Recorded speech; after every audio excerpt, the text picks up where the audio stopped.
ఆడబిడ్డ నిధి పేరిట కూటమి ప్రభుత్వం మోసం చేసిందని మండిపడ్డారు వైఎస్ఆర్సీపీ ఎమ్మెల్సీ వరదు కళ్యాణి. వరుసగా మూడో బడ్జెట్లో కూడా ఆడబిడ్డ పథకానికి నిధులు కేటాయించలేదన్నారు.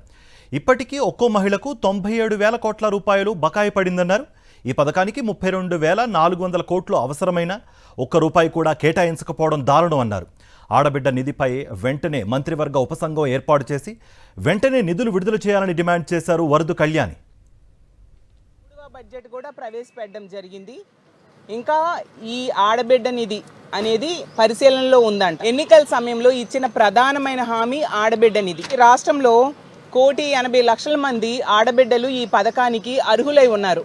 వాళ్ళందరికీ కూడా ఈ ప్రభుత్వం తాలూకా సమాధానం విని చాలా నిరాశకు గురయ్యారు. ఈ 1,80,000 మందికి తీసుకుంటే 32,400 కోట్లు డబ్బులు అవసరం అవుతాయి. గత 2 ఏడాదులు ఇవ్వలేదు. ఇప్పుడు 3వ ఏడాది కూడా ఒక్క రూపాయి కూడా కేటాయించిన పరిస్థితి. అంటే ఇంచుమించు 97,000 కోట్లు ప్రతి ఆడబిడ్డకి ఈరోజు ఈ రాష్ట్రంలో ఈ కూటమి ప్రభుత్వం బాకీ పడ్డారు. అంత దారుణంగా ఆడబిడ్డల్ని మోసం చేశారు. ఎంతసేపు కూడా పరిశీలనలో ఉంది అని ఎందుకు చెప్తున్నారంటే ఇంకా ఆడబిడ్డల్ని మభ్యపెడుతూ మాయ చేయడానికే ప్రయత్నిస్తున్నారు తప్ప ఈ పథకం అమలు చేయాలనే చిత్తశుద్ధి ఈ ప్రభుత్వానికి లేదు అనేది మనకి స్పష్టమవుతూ ఉంది.